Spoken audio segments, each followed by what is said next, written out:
ஆனால் என்ன பண்ணுறாருன்னு பார்த்தீங்கன்னா, இது நீங்கள் வந்து சாராயம்னு நினைப்பீங்க. இது வந்து விஸ்கியோ எதுவுமே இல்லை, டீ. தெரியுதா? டீ தான். சரிங்களா? வேறுங்க வேலை காட்டில் போய் இப்போ தான் பாடுபட்டுட்டு வந்திருக்காரு. டீ வச்சு கொடுத்துருக்கு, குடிச்சிட்டு இருக்கிறாருங்க. இனிதான் காட்டில் போய் அடுத்த விவசாயம். பாட்டோடையும் இதுதான் நல்லா எடிட் ஆகும். சொந்த மாட்டு போடுறது தான். பாருங்கள், டீ எல்லாம் குடிச்சிட்டு உட்காந்துருக்காங்க. காட்டில் பார்த்தீங்கன்னா அங்கே இருங்க அறுவடை எடுத்து வச்சுருக்காங்க. புல் தட்டு தான் வெட்டி போட்டிருக்காங்க. பார்க்கலாமா?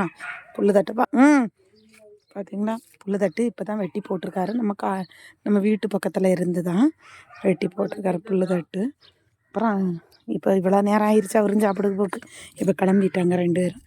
டீ வச்சு கொடுத்து குடிச்சிட்டு 2 பேரும் கிளம்புறாங்க. ஓகேவா? இந்த மாதிரி வீடியோ பிடிச்சிருந்தா மறக்காமல் லைக் பண்ணுங்கள், ஷேர் பண்ணுங்கள், சப்ஸ்கிரைப் பண்ணுங்கள். முடிஞ்சால் பெல் பட்டனை கிளிக் பண்ணுங்கள். ஓகேவா?